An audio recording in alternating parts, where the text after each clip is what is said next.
রব্বুল আলামিন বলেন, কুল লাউ কানাল বাহরু মিদাদান লিকালিমাতি রাব্বি লানাফিদাল বাহরু ক্বাবলা আন তানফাদা কালিমাতু রাব্বি ওয়ালাউ জিনা বিমিসলিহি মাদাদা। সাগরের জলকে কালি করে, গাছের পাতাকে খাতা করে, তোমার মহিমা লেখা শেষ হবে না যদিও লিখি প্রভু জীবন ভরে। সাগরের জলকে কালি করে, গাছের পাতাকে খাতা করে, তোমার মহিমা লেখা শেষ হবে না যদিও লিখি প্রভু জীবন ভরে। সাগরের জলকে কালি করে, চিল্লায় বলেন ঠিক কিনা? সব সাগর মহাসাগরের জল যদি কালি হয়ে যায়, কি উপমা দিলেন আল্লাহ! সব সাগরের পানি যদি কালি হয়ে যায়, সব গাছের পাতাও যদি খাতা হয়ে যায়, আর সাগরের জল নামক কালি দিয়ে গাছের পাতা নামক খাতার উপরে যদি আমি আল্লাহর প্রশংসা তোমরা লিখতে শুরু করে দাও, সাগরের জল শেষ হয়ে যাবে, গাছের সব পাতাগুলো ফুরিয়ে যাবে, আমি আল্লাহর প্রশংসা করে শেষ করা যাবে না। সুবহানাল্লাহ বাড়িতে যায় বলবেন। সাগরের জল, চারটিখানি কথা। কয়টা সাগর দেখছেন আপনি? কয়টা সাগর ঘুরছেন? প্রশান্ত মহাসাগর দেখছেন আপনি? আটলান্টিক মহাসাগর দেখেছি আমরা? দেখি নাই। প্রশান্ত মহাসাগরের সবচেয়ে গভীর জায়গার নাম মারিয়ানা ট্রেঞ্চ। প্রায় 36,000 ফিট ওইটা ডেপথ, গভীরতা। কয় হাজার ফিট গভীর? আপনার বাড়ির যে পুকুর কয় হাত গভীর? হ্যাঁ, 36,000 ফিট। কেন ইমাজিন, কল্পনা করতে পারেন? 36,000 ফিট গভীর এটা মারিয়ানা ট্রেঞ্চ, প্রশান্ত মহাসাগর। আর এই পৃথিবীর সবচেয়ে উঁচু যে পাহাড়টা, এটার নাম মাউন্ট এভারেস্ট। এটার উচ্চতা প্রায় অ্যাপ্রক্সিমেটলি অ্যারাউন্ড 29,000 ফিট। পাহাড়, পৃথিবীর সবচেয়ে উঁচু পর্বত শৃঙ্গ মাউন্ট এভারেস্ট 29,000 ফিট। আর পৃথিবীর সবচেয়ে গভীর সাগর, প্রশান্ত মহাসাগরের সবচেয়ে গভীর জায়গা মারিয়ানা ট্রেঞ্চ, ওইটা নাকি 36,000 ফিট। তাহলে ওই পাহাড়কে তুলে ধরে এনে প্রশান্ত মহাসাগরের সবচেয়ে গভীর জায়গা মারিয়ানা ট্রেঞ্চের উপর যদি ছেড়ে দেয়া হয়, পুরো পাহাড় ডুবে যাবে। সুবহানাল্লাহ নাই? পুরো পাহাড় ডুবে যাবে, উপরে পানি থেকে যাবে প্রায় 7,000 ফিট। আল্লাহু আকবার। এই পৃথিবীর দ্বিতীয় গভীরতম সাগরের নাম আটলান্টিক মহাসাগর। এই সাগরের সবচেয়ে গভীর জায়গার নাম হচ্ছে পুয়ের্টো। এই পুয়ের্টোর গভীরতা প্রায় 33,000 ফিট। কত? 33,000। আর সবচেয়ে বড় পাহাড় 29,000 ফিট। তো এই সাগরেও যদি বড় পাহাড়টা, পৃথিবীর সবচেয়ে উঁচুতম পর্বত শৃঙ্গকে এনে ছেড়ে দেয়া হয়, পুরো পাহাড় পানিতে তলিয়ে তো যাবেই, এর উপরে আরো পানি থেকে যাবে 4,000 ফিট। সাগর, মহাসাগর, পানি বেশি না কম? জোরে বলেন।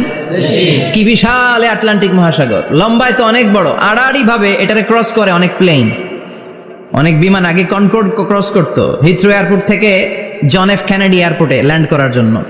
ঘন্টায় 1000 মাইল বেগে ছুটতো এই প্লেনগুলো। তারপরেও আড়াআড়ি ভাবে, লম্বায় না, আড়াআড়ি ভাবে আটলান্টিক মহাসাগরকে ক্রস করতে 3-4 ঘন্টা লেগে যেত। প্লেন যদি ঘন্টায় চলে 1000 মাইল বেগে, আর আটলান্টিক মহাসাগরের পাশ যেটা প্রশস্ত, এটা ক্রস করতে যদি 3 ঘন্টা লাগে, তাহলে পাশে কয় হাজার কিলোমিটার? 3000 কিলোমিটার। সুবহানাল্লাহ কইবেন না? এত বিশাল বিশাল সাগর। সাগর কি, মহাসাগর কি এই দুইটা, যে প্রশান্ত আর আটলান্টিক? না, ভারত মহাসাগর, উত্তর মহাসাগর, দক্ষিণ মহাসাগর, বঙ্গোপসাগর, কৃষ্ণ সাগর, ভূমধ্য সাগর, লোহিত সাগর, চায়না সাগর, শত শত সাগরে ভরপুর মহাবিশ্ব। এই সব সাগরের পানি যদি কালি হয়ে যায়, কি হয়ে যায়? আর পৃথিবীতে যত গাছ আছে সব গাছ, এই সব গাছের পাতা যদি এরকম খাতা হয়ে যায়, আর এই সাগরের জল নামক কালি দিয়ে যদি এই খাতায় আল্লাহর জিকির লিখতে শুরু করেন, প্রশংসা লিখতে শুরু করেন, গাছের পাতাও শেষ, সাগরের পানিও শেষ, শেষ হবে না আল্লাহর জিকির আর প্রশংসা করেন। আল্লাহু আকবার। এজন্য সব সময় প্রশংসা করতে হবে একজন সত্তার, তিনি কে? সে আল্লাহ বললেন, হুয়াল আউয়ালু ওয়াল আখিরু ওয়াজ যাহিরু ওয়াল বাতিন ওয়া হুয়া বিকুল্লি শাইইন আলিম। আল্লাহ বললেন, আমার প্রশংসা করবি না কেন? আমি সবার প্রথমে, আমি সবার শেষে, আমি প্রকাশ্যে, আমি গোপনে। কার কথা? আল্লাহ। প্রথমে কে? আল্লাহ। জোরে বলেন। আল্লাহ। প্রথমে আল্লাহ আল্লাহ, শেষেও আল্লাহ আল্লাহ, আকাশে আল্লাহ আল্লাহ, জমিনে আল্লাহ আল্লাহ। পড়েন পড়েন, প্রথমে আল্লাহ আল্লাহ, শেষেও আল্লাহ আল্লাহ, আকাশে আল্লাহ আল্লাহ, জমিনে আল্লাহ আল্লাহ। আবার পড়েন, প্রথমে শেষেও আকাশে আল্লাহ আল্লাহ, জমিনে আল্লাহ আল্লাহ। নিখিল জাহান গাই গুণগান, তার নামে গাই আমরাও গাহি তাআলা, হামদে বারি তাআলা, হামদে বারি তাআলা, হামদে বারি তাআলা। পড়েন আল্লাহু আকবার। তিনিই প্রথম, তিনিই শেষ, তিনিই প্রকাশ্য, তিনিই গোপন। এজন্য প্রশংসা চলবে একজনের। চিল্লায় বলেন কে? আল্লাহ তোমার প্রশংসার জন্য আমরণ আমরা করতে পারি, তৌফিক দাও। জোরে পড়েন আমিন। সমাধান চাও যদি জীবনে মরণে, ফিরে যাও খুঁজে নাও চোখ রাখো কোরআনে। পড়েন সবাই, সমাধান ফিরে যাও খুঁজে নাও চোখ রাখো কোরআনে। If you want the solution this দুনিয়া এন্ড আখিরা, go back have a look to the holy কোরআনে। ঠিক কি না? Go back, sit down and have a look to the Quran. বসো, ঠান্ডা মাথায় দেখো কোরআনে কি বলেছে আল্লাহ। প্রবলেম সলভিং মেথোডোলজি, সব সমস্যার সমাধান এই কোরআনে আছে না নাই? আছে। এই কোরআনের মজলিসে আজকে আসতে বসতে পেরে খুশি না বেজার? খুশি। কম না বেশি? বেশি। আসুন আমরা আল্লাহর দরবারে শুকরিয়া জানাই আর পড়ি আলহামদুলিল্লাহ। আলহামদুলিল্লাহ। প্রাণটা খুলে পড়েন আলহামদুলিল্লাহ। আলহামদুলিল্লাহ। আল্লাহর একটা ডাক দেন, বলেন ইয়া আল্লাহ। আরো জোরে পড়েন ইয়া আল্লাহ। আল্লাহ তুমি কবুল করো। আমিন। আমরা সরাসরি এই বইটা থেকে এখন কথা শুনবো। এই দেখেন, পৃথিবীর কোনো বইয়ে এত ময়লা থাকে না যত ময়লা থাকে কোরআনে। কারণ সমাধান দিবে তো, এজন্য ময়লা টয়লা নিয়ে সব সমাধান করে ফেলবে কোরআন। যত জায়গায় তাফসির করতে যাই ধুলাবালি মিশে থাকে। Quran for not your bookshelf, Quran is for yourself. Quran আপনার বুক সেলফের জন্য না, কোরআন আপনার জন্য। আমরা বুক সেলফে রাখি, তাও নিচের থাকে না, উপরের থাকে, যাতে কেউ নাগাল না পায়। এরকম ডাকাইতে আছে না নাই? কোরআনের সাথে অ্যাটাচমেন্ট বাড়াতে হবে। You have to increase your attachment with the holy Quran. এটা এনলাইটেন করতে এসেছে আপনার জীবনকে, আলোকিত আলোকিত। এই যে আমরা কোরআনের উপর আলোকপাত করি না, এটা এনলাইটেন করে, আলো বিচ্ছুরিত করে, আপনার জীবনকে উজালা করবে। এজন্য কোরআনের সাথে সম্পর্ক বাড়াতে হবে, শুদ্ধভাবে পড়তে জানতে হবে, অর্থ জানতে হবে। আল্লাহ কি বলেছেন জানতে মনে চায় না? আসুন আমরা জানার চেষ্টা করি। আল্লাহ তুমি তৌফিক দাও, পড়েন আমিন। আমি আপনাদের খেদমতে সূরা ইয়াসিন থেকে তেলাওয়াত করছি, টের পাইছেন? ইয়াসিন মুখস্থ আছে কার কার? আর উঠবে না হাত? মাশাআল্লাহ। অর্ধেক মুখস্থ আছে কার দেখি? আচ্ছা, প্রথম 5 আয়াত মুখস্থ আছে কার? আচ্ছা, এই সূরার নাম আজকে প্রথম শুনছেন কে কে? হাত তোলেন। নাম সবাই শুনছে তাই না? আল্লাহ কবুল করো। আরো জোরে পড়েন আমিন। তো সূরাতুল ইয়াসিন থেকে আজকে আমরা কথা শুনবো ইনশাআল্লাহ। পড়েন ইনশাআল্লাহ, যতটুকু আমাদের সাধ্যে কুলায়। এটা মাক্কি সূরা। সূরা ইয়াসিনটা কি সূরা? মাক্কি সূরা। বিশ্বনবীর জীবনে দুইটা পর্ব, একটা মাক্কি পর্ব, একটা মাদানী পর্ব। একটা হচ্ছে মাক্কি ইনিংস আর একটা মাদানী ইনিংস। ক্রিকেটে ইনিংস থাকে, ফার্স্ট ইনিংস, সেকেন্ড ইনিংস, বুঝতে সুবিধা না? কমন পড়ছে সবার? তো এটা হচ্ছে বিশ্বনবীর মাক্কি ইনিংসের একটা সূরা। মাক্কি ইনিংসের বৈশিষ্ট্য হচ্ছে বিশ্বনবী তাওহীদের দাওয়াত দিয়েছেন, রিসালাতের দাওয়াত দিয়েছেন, আখিরাতের কথা বলেছেন, একটু নরম নরম কথা বলেছেন। কারণ চারদিকে খালি মাইর, চারদিকে কি মাইর। কোরআনের কথা বলে মাইর আছে না? মার খেতে হয়, বকা শুনতে হয়, ঝুঁকি নিয়ে কথা বলতে হয়। চিল্লা এখন ঠিক কিনা?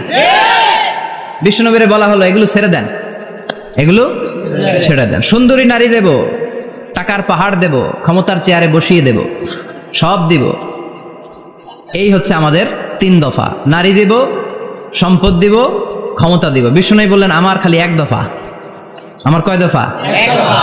লা ওয়াদাউ আশ-শামসা ফি ইয়ামিনি, সূর্য যদি ডান হাতেও দাও, ওয়াল কামারা ফি ইয়াসারি, চন্দ্র যদি বাঁ হাতেও দাও, এই কালেমার দাওয়াত থেকে 1 হাতও আমার পিছনে নেওয়া যাবে না। চিল্লা এখন ঠিক কিনা? মুমিন কখনো ভয় পায় না, মুমিন কখনো পিছু হটে না, মুমিন স্ট্র্যাটেজি চেঞ্জ করে, মুমিন কৌশলী হয়। এই রাস্তা দিয়ে যাওয়া যায় না, বৈশা বৈশা কেঁদে লাভ নাই, রাস্তা আরেকটা খুঁজতে হবে, আরেকটা রাস্তা বানায় নিতে হবে। এটাই হচ্ছে মুমিনের বৈশিষ্ট্য। আল্লাহ তুমি বোঝার তৌফিক দাও। তো তো বিশ্বনবীর মাক্কি ইনিংসের খেলার সিস্টেম ছিল ঠ্যাক দিয়ে খেলতেন। ক্রিকেটে কি বলে যে উইকেট বাঁচায় খেলতে হবে, তোমার উইকেট যাতে পড়ে না যায়, তো ঠেকায় ঠেকায় খেলে। তো বিশ্বনবী ঠেকায় ঠেকায় খেলছেন, আর 4 ছক্কা মারছে সব মাদানি ইনিংসে। সুবহানাল্লাহ নাই? মাদানি ইনিংসে বিশ্বনবী গর্জে উঠলেন, জ্বলে উঠলেন আপন শক্তিতে। রবি না? তো বিশ্বনবী মাদানি ইনিংসে যেটা করেছেন সেটা হচ্ছে সমাজ সংস্কার করেছেন। He was a very good reformer of the society. As a father, as a husband, as a reformer of the society, as a lawgiver, as a lawmaker, as a commander, and as a messenger, Muhammad is the Superman of the world. স্বামী হিসেবে, বাবা হিসেবে, নেতা হিসেবে, নবী হিসেবে, সমাজ সংস্কারক হিসেবে, আইন প্রণেতা হিসেবে মুহাম্মদ হচ্ছেন এই পৃথিবীর জন্য সুপারম্যান। তার কোনো তুলনা হয় না, বিশ্বনবীর কোনো তুলনা হয় না। Beyondless, boundless, bottomless. তার নিয়ে কথা বলতে গেলে সময় ফুরায় যাবে, মাইকের ব্যাটারি শেষ হয়ে যাবে, মাগার কথা শেষ হবে না। এজন্য ওনার জীবনের ক্ষেত্রে বলা হয় বিয়ন্ডলেস, বাউন্ডলেস, বটমলেস। অসাধারণ ব্যক্তিত্ব, সুপার ক্যালিফ্রাজিলিস্টিক এক্সপিয়ালিডোসাস, অসাধারণ, যার কোনো তুলনা হয় না, এক্সেলেন্ট, আনপ্যারালাল। মাদানী জীবনে উনি সশস্ত্র সংগ্রাম করলেন, সংস্কার করলেন সমাজটাকে, সেনাবাহিনী বানালেন। তখন আর নরম নরম ভাবে খেলে নাই, গরম ভাবে খেলেছে। এটা হচ্ছে ইমানের দাবি। মুমিনরা কৌশলী হয়, যখন যে পরিস্থিতি, ওই পরিস্থিতির সাথে তাদের স্ট্র্যাটেজি তারা পাল্টায়। তো বিশ্বনবীর মাদানী ইনিংসে এই সূরা নাজিল হয়নি, হয়েছে মাক্কি ইনিংসে, মাক্কি সূরা। এই সূরার অনেক ফজিলত, ছোটবেলা থেকেই সূরা ইয়াসিনের অনেক ফজিলতের কথা আমরা শুনেছি না? বিশ্বনবী বলেছেন ইন্না লিকুল্লি শাইইন কলবান ওয়া কলবুল কোরআনি সূরাতু ইয়াসিন। সব জিনিসের একটা কলব আছে, হৃদয় আছে, অন্তর আছে, আর কোরআনের কলবের নাম হচ্ছে সূরা ইয়াসিন। বিশ্বনবী বললেন ইন্না লিকুল্লি শাইইন কলবান, সব জিনিসের একটা কলব আছে। ওয়া ইন্না কলবাল কোরআনি সূরাতু ইয়াসিন, আর কোরআনের কলবের নাম হলো সূরাতু ইয়াসিন। মান ক্বারাআ সূরাতা ইয়াসিন মাররা ওয়াহিদা, একবার সূরাতু ইয়াসিন তেলাওয়াত করলে 10 পারা কোরআন খতমের সওয়াব হয়ে যায়। বিশ্বনবী বলতেন ইন্না ফিল জাসাদি মুদগা, দেহে একটা গোশতের টুকরা আছে, ইযা সালুহাত সালুহাল জাসাদু কুল্লু, এই দেহের গোশতের টুকরা যদি ভালো হয়ে যায় পুরো দেহটারে ভালো করে দেয় কে? আল্লাহ। এই দেহের গোশতের টুকরাটা যদি পচে যায় পুরো দেহটারে নষ্ট করে দেয় কে? আল্লাহ। বিশ্বনবী বললেন আলা ওয়াহিয়াল কলব, ওই টুকরাটার নাম হলো কলব। টুকরাটার নাম কি? কলব। এজন্য কলবের মধ্যে আল্লাহর জিকির বসাইতে হবে। কি বসাবেন? জিকির। নাকি আয়না বসাবেন? আয়না বসায় না? আয়না বসাইয়া দে মোর দয়াল বাবা, কেবলা কাবা, সব মুখস্থ। আয়না বসাইয়া দে মোর, নবীর কলবে আয়না বসায় নাই নবী। সেদিন আবু বকর, ওমর ফারুক, কেউ আয়না বসাইছে? আবু হানিফা, শাফিঈ, এরা কলবের মধ্যে আয়না বসাইছে? বসাইছে জিকির। চিল্লায় বলেন বসাইছে কি? এজন্য আল্লাহ বললেন আলা বিযিক্রিল্লাহি তাতমাইন্নুল কুলুব। দুনিয়ার কোনো জিনিস দিয়ে কলব ঠান্ডা হয় না, দুনিয়ার কোনো জিনিস দিয়ে কলব পরিচ্ছন্ন হয় না।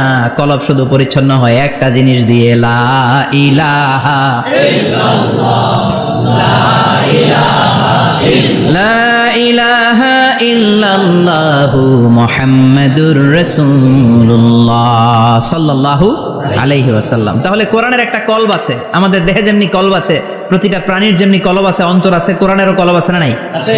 কোরআনের কলবের নাম? চিল্লায় বলেন কোরআনের কলবের নাম? আবার বিশ্বনবী বলতেন ইকরাউ আলা মাউতাকুম সূরাতা ইয়াসিন, তোমাদের মুমূর্ষ ব্যক্তিদের সামনে বসে সূরাতু ইয়াসিন তেলাওয়াত করো। রূহ চলে যাবে, মৃত্যুর একেবারে দ্বার প্রান্তে দাঁড়িয়ে এই মুহূর্তে তার পাশে বসে পড়তে আরম্ভ করেন ইয়াসিন ওয়াল কুরআনিল হাকীম ইন্নাকা লামিনাল মুরসালিনা আলা সিরাতিম মুস্তাকিম। ওই ব্যক্তির ঈমানের মৃত্যু দান করে দিবে কে? আল্লাহ। মৃত্যুর কষ্ট হালকা করে দিবে কে? আল্লাহ। আবার বিশ্বনবী বলতেন রাত্রিবেলা যে ব্যক্তি একবার সূরাতু ইয়াসিন তেলাওয়াত করে ঘুমাতে যায়, সকালবেলা নিষ্পাপ অবস্থায় তারে ঘুম থেকে জাগাবে কে? আল্লাহ। তাহলে এই সূরার মর্যাদা কম কম না বেশি বেশি? কলবুল কোরআন, এটা কোরআনের কলব। একবার পড়লে 10 পারার সওয়াব। আবার মুমূর্ষু ব্যক্তির সামনে বসে সূরা ইয়াসিন তেলাওয়াত করতে বলা হয়েছে, তাহলে মৃত্যুর কষ্টরে হালকা করে দেয় কে? আল্লাহ। আবার রাত্রিবেলা সূরা ইয়াসিন তেলাওয়াত করলে সকালবেলায় নিষ্পাপ বানায় দেয় কে? আল্লাহ। মনে থাকবে? কোরআনের কলমের নাম কি? ভুলে যাবেন না তো? বেশি বেশি তেলাওয়াত করতে রাজি আছেন? সকাল সন্ধ্যা তেলাওয়াত করবেন তো? সূরা ইয়াসিন ছাড়াও এই সূরার অনেকগুলো নাম তাফসীর গ্রন্থে পাওয়া যায়। এই সূরার একটা নাম হচ্ছে সূরাতুল কাদিয়া। সূরাতুল কাদিয়া, তাকদি হাজাতা কারিহা। যে এই সূরা তেলাওয়াত করে ওই তেলাওয়াতকারীর যে হাজত আছে, প্রয়োজন আছে, এই সূরার বরকতে আল্লাহ তার প্রয়োজন পূরণ করে দেয়। আমাদের জীবনে প্রয়োজন আছে না নাই? কার কাছে চাইবো? বিপদে পড়লে কারে বলবো? আমরা বিপদে পড়লে প্রথমে শেয়ার দেই ফেসবুকে। কোথায় শেয়ার? আগে শেয়ার দিব কার কাছে? মনে থাকবে? বিপদে পড়লে ফেসবুকে শেয়ার দিব না, বন্ধুরে শেয়ার করব না, বউয়ের কাছেও পরে শেয়ার করব, আগে শেয়ার করব কার কাছে? মনে থাকবে? এজন্য বিশ্বনবী বলতেন এই সূরার নাম সূরাতুল কাদিয়া, মানুষের হাজত পূরণ করে দেয়। এই সূরা তেলাওয়াত করে যদি আপনি আল্লাহর কাছে কোনো বিপদ থেকে পানা চান অথবা কোনো প্রয়োজন নিয়ে দোয়া করেন, সূরার বরকতে প্রয়োজনটা পূর্ণ করে দেয় কে? আল্লাহ। কেউ যেটা পারে না পারে কে? আল্লাহ। কেউ যেটা দেয় না দেয় কে? আল্লাহ। কেউ যেটা শোনে না শোনে কে? আল্লাহ। তাহলে পেলাম সূরাতুল কাদিয়া। আরেকটা নাম আছে সূরার, সেটা হচ্ছে সূরাতুল আযীমা, সুমহান সূরা। কি সূরা? সুমহান, আযীমা। এই আযীম আর আযীমা এই শব্দ দুইটা অনেক দামি, আল্লাহ যে কোনো জায়গায় ব্যবহার করেন নাই। বিশ্বনবীর চরিত্রের উপমা দিতে যে আল্লাহ আযীম শব্দ বলেছেন, তাই না?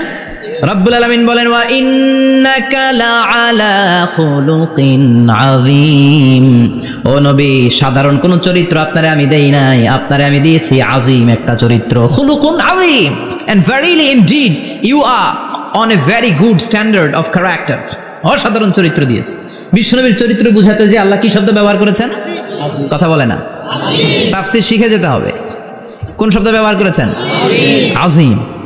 আবার আল্লাহ নিজের পরিচয় দিতে যে আযীম বলেছেন, ওয়ালা ইয়াউদুহু হিফযুহুমা ওয়া হুয়াল আলিয়্যুল আযীম। সুবহানাল্লাহ।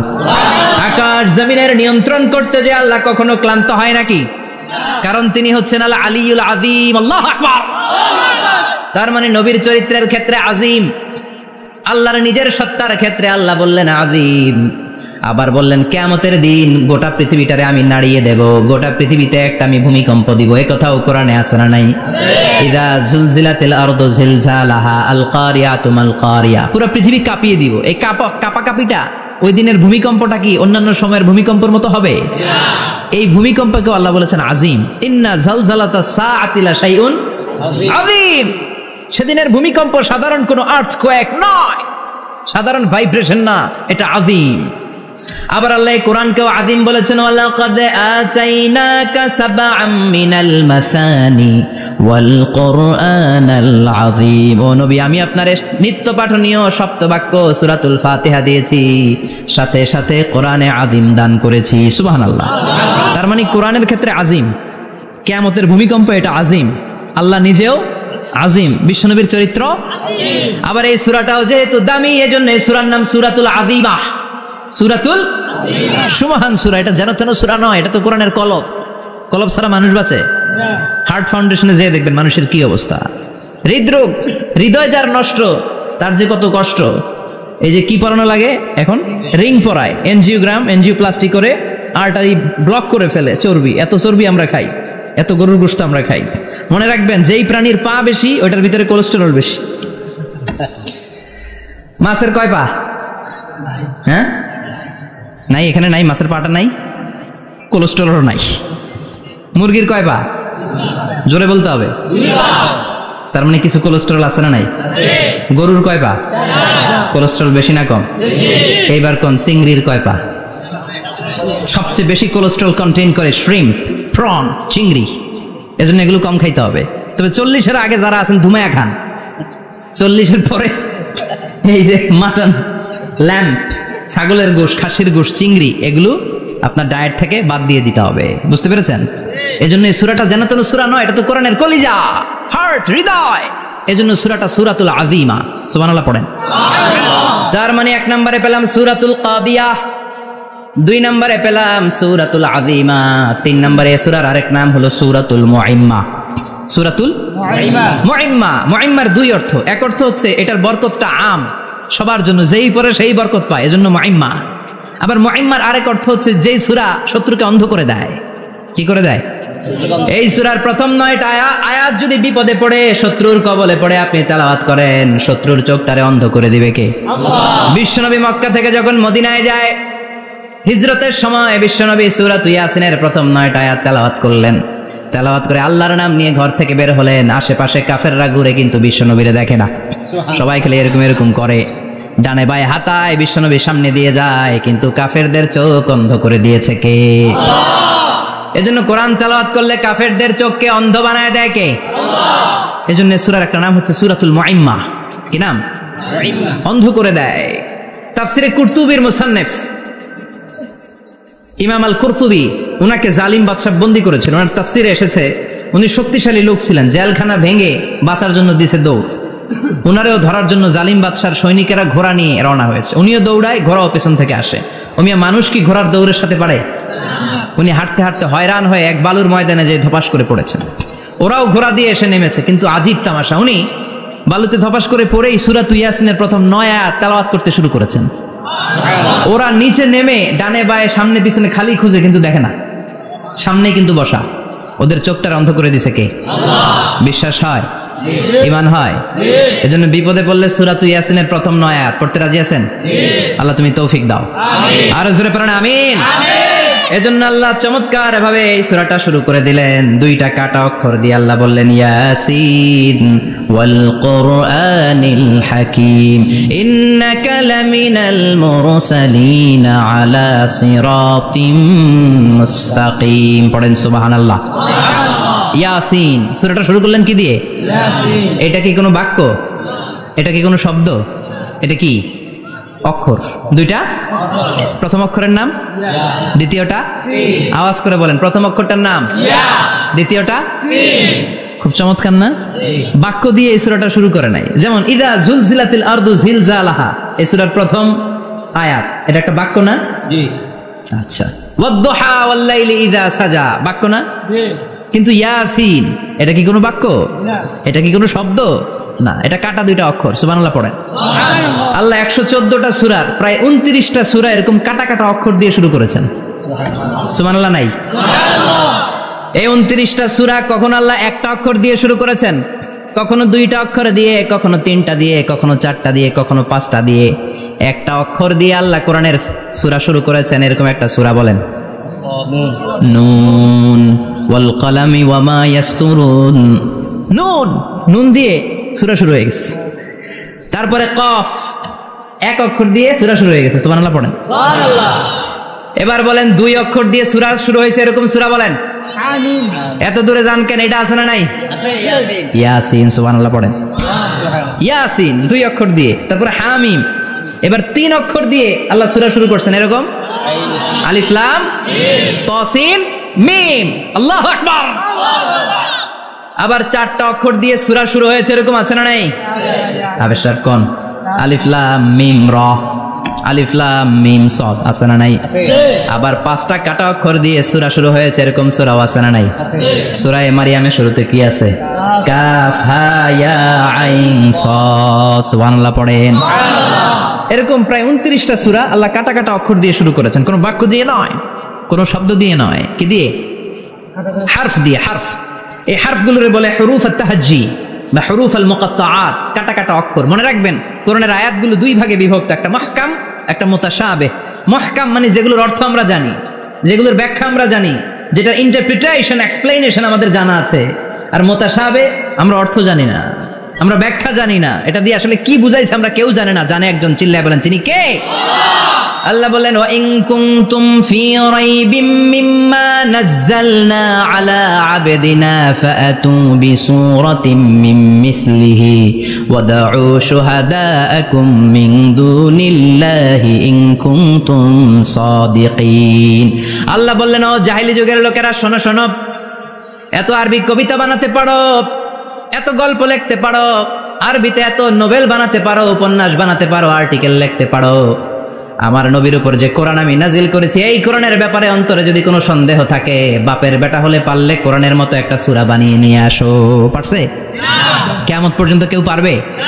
বিশ্বনবী যেই জামানাতে এসেছিলেন, ওই জামানায় আরবি ভাষা সাহিত্যের উৎকর্ষতা সাধিত হয়েছিল। আরবি ভাষার এতটা উৎকর্ষ পৃথিবী কখনো দেখে নাই। কবিতা, গদ্য, পদ্য, গল্প, উপন্যাস, রচনা, প্রবন্ধ, আর্টিকেলের শৈলাপ। এই ভাষা সাহিত্যিকদের চোখে আঙ্গুল দিয়ে আল্লাহ বুঝাতে চাইলেন, এত অর্থ করতে পারো, এত ব্যাখ্যা জানো, এত বড় বড় বুলিয়া ওড়াও, এত কিছু তুমি জানো, তাহলে বলো ইয়াসিন অর্থ কি? সুবহানাল্লাহ কইবেন না? তাইলে বল, নুন অর্থ কি? কফ মানে কি? আলিফ লাম রা মানে কি? ফাবুহিতাল্লাযী কাফার। কেউ জানে না, কেউ উত্তর দিতে পারে না। কোন সুবহানাল্লাহ। এটা কোরআনের মুজিজা, এটার অর্থ কেউ জানে না। আর এগুলোর অর্থ নিয়ে খোঁচাখুচি করাও ঠিক না। তবে মুফাসসিরিন ইকরাম এগুলোর কিছু অর্থ সম্ভাব্য বলার চেষ্টা করেছেন। যেমন ইয়াসিনের অর্থ ইবনে আব্বাস বলেছেন, এর অর্থ হতে পারে ইয়া ইনসান, হে মানুষ। সুবহানাল্লাহ পড়েন। কেউ কেউ বলেছে এটার অর্থ হতে পারে ইয়া সাইয়্যিদ আল মুরসালিন। কেউ কেউ বলেছেন ইয়াসিন হতে পারে ইসমুল্লাহ, আল্লাহর নাম। কেউ বলেছেন এটা হতে পারে ইসমুন লিন নবী, বিশ্ব নবীর নাম। আবার কেউ কেউ বলেছেন ইয়াসিন হতে পারে এই কোরআনে কারিমের একটা নাম। কোন সুবহানাল্লাহ। এই সম্ভাব্য সব কথাগুলো বলে পৃথিবীর সব মুফাসসিররা বলতে বাধ্য হয়েছেন, আল্লাহু আ'লামু বিমুরাদিহি বিহি। এটার দ্বারা আসল অর্থ যে কি, এটা আমরা কেউ জানি না। জানে কে? আল্লাহ। চিৎকার করে বলতে হবে, জানে কে? তাহলে ইয়াসিন মানে আমরা জানি না। ইয়াসিনের অর্থ আমরা ছেড়ে দেব কার উপর? এরপর আল্লাহ বললেন, ওয়াল কোরআনিল হাকিম। প্রজ্ঞাময়, বিজ্ঞানময় কোরআনের শপথ। ওয়াল কোরআনিল হাকিম, বিজ্ঞানময়, প্রজ্ঞাময় কোরআনের শপথ বা কসম। ওয়াল কোরআনিল হাকিমে যে ওয়া, এই ওয়াটারে আরবিতে বলে ওয়া আল কাসামিয়া। কি বলে? ওয়া আল কাসামিয়া। কসম কাটার জন্য আল্লাহ এই ওয়া ব্যবহার করেছেন। যত জায়গায় কোরআনে আল্লাহ কসম কেটেছেন, ওই কসমের শব্দটার আগে ওয়া আছে না নাই? ও মিয়া, কোরআনে আল্লাহ সময়ের শপথ করেছেন, কসম কেটেছেন, যুগের কসম কেটেছেন। যুগের সময়ের আরবি হলো আল আসর। এই আসরের আগে ওয়া আছে না নাই? কি বলছে আল্লাহ? ওয়াল আসর, ওয়াল। আবার তিন ফলের কসম আল্লাহ কোরআনে কেটেছেন। কি বলেছেন? ওয়াত্তিন, মানে তিনের কসম। জাইতুনের কসম কেটেছেন, বলেছেন ওয়াজ জাইতুন। তুর পাহাড়ের কসম কেটেছেন, বলেছেন ওয়াতুর সিনিন। যত জায়গায় কসম, তত জায়গায় ওয়াও আছে না নাই? পাহাড়ের নামে কসম কেটেছেন, আল্লাহ বলেছেন ওয়াতুর। সূর্যের নামে কসম কেটেছেন, আল্লাহ বলেছেন ওয়াশ-শামসি ওয়া দুহাহা। সুবহানাল্লাহ কইবেন না? ফজরের নামে কসম কেটেছেন, কি বলেছেন? ওয়াল ফাজর। জিলহজ মাসের প্রথম 10 রাতের কসম কেটেছেন, কি বলেছেন? ওয়া লায়ালিন আশর।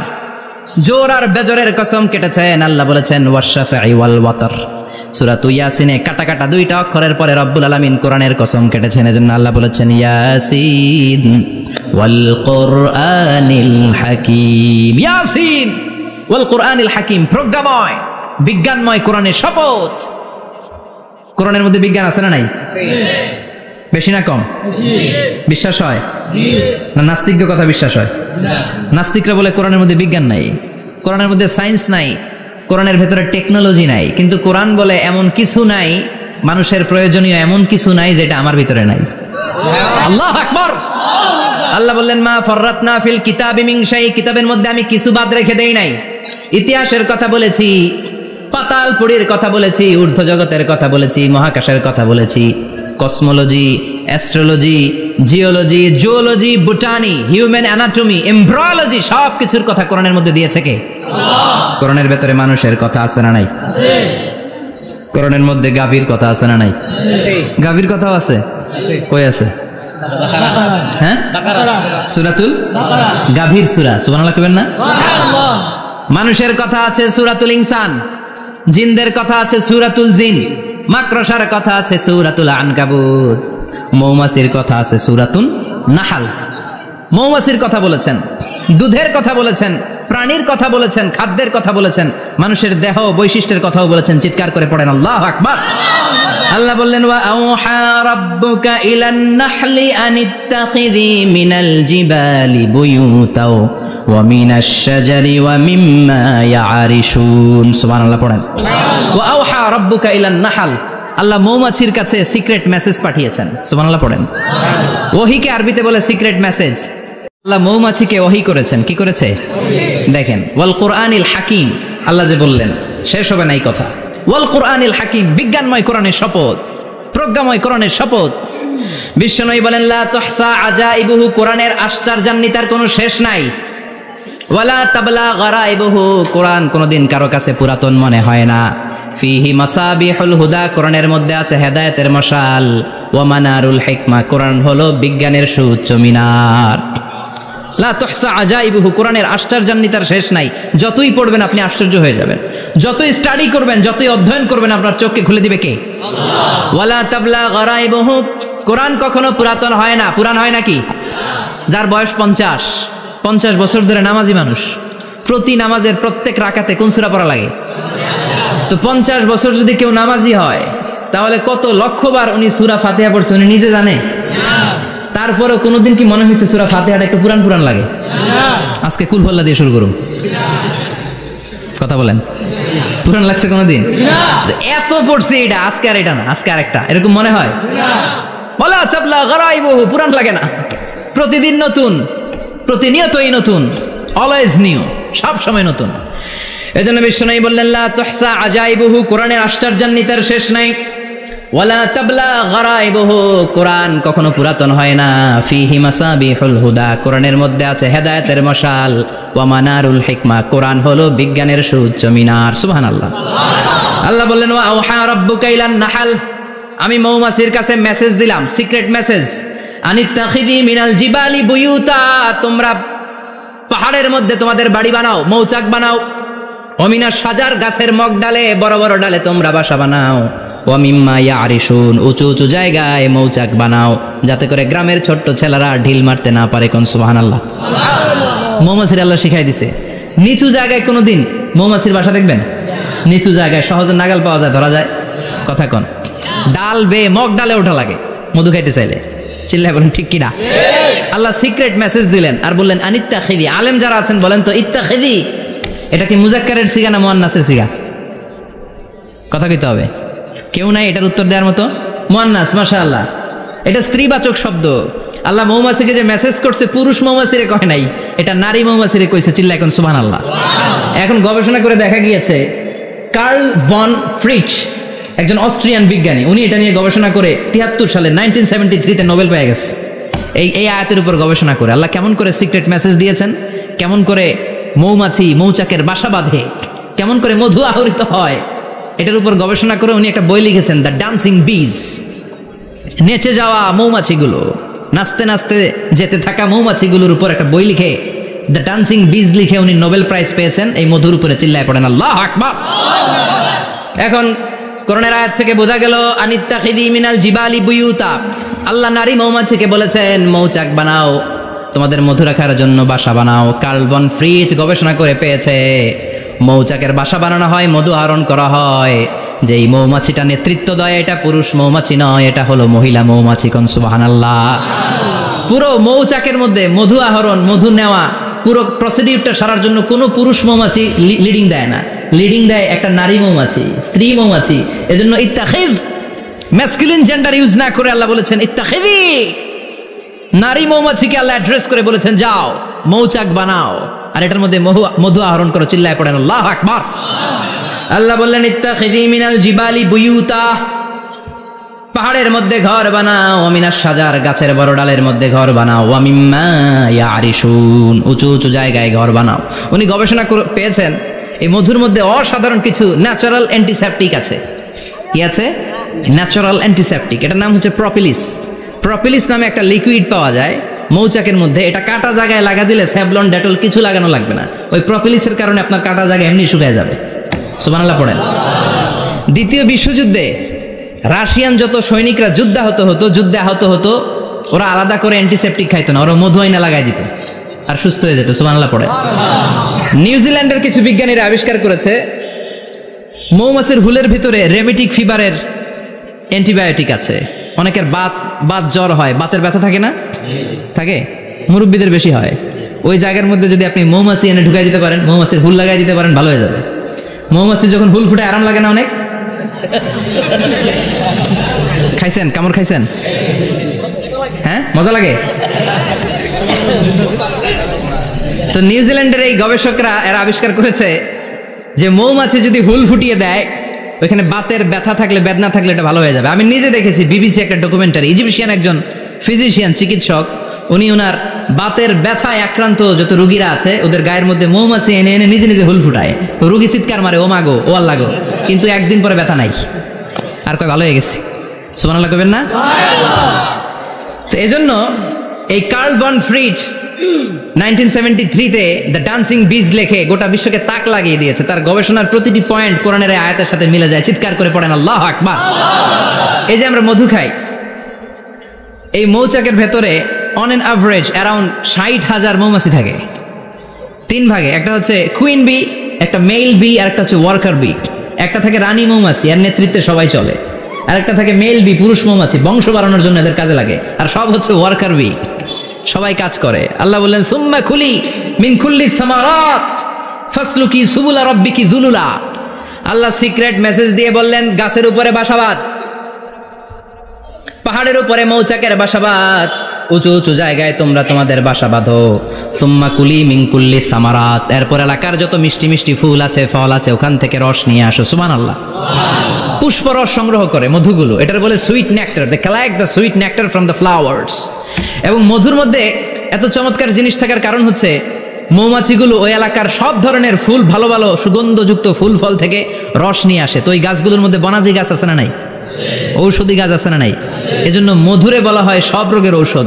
যত বনাজি ঔষধি গাছের নির্যাস আর পুষ্প রস আছে, সব আল্লাহ মধুর ভিতরে ঢুকায়া মধুকে আল্লাহ ন্যাচারাল ভ্যাকসিন বানিয়ে দিয়েছেন। চিল্লায় পড়েন আল্লাহু আকবার। আল্লাহ বললেন সুম্মা কুলি মিন কুল্লি সামারাত, সব ফল আর ফুল থেকেই নেকটার পুষ্পরস নিয়ে আসো।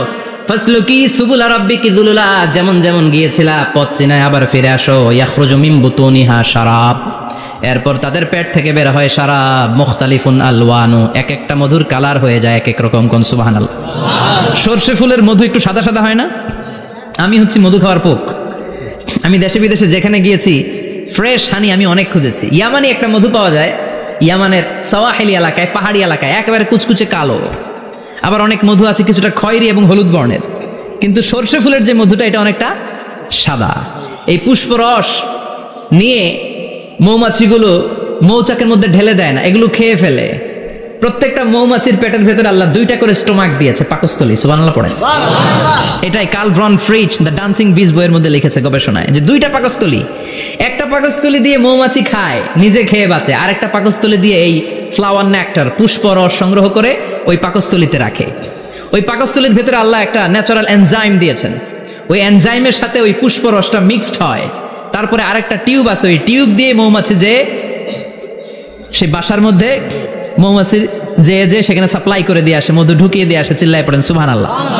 তার মানে বিষয়টা এমন না ফুলের রস নিয়ে মৌচাকের দিয়ে আসলো, ফুলের রস সে নেয়, তার স্পেশাল একটা স্টোমাকের মধ্যে ঢুকায়, সেখানে এনজাইম দিয়ে, পাচক রস দিয়ে আল্লাহ এটাকে সমৃদ্ধ করে দেয়।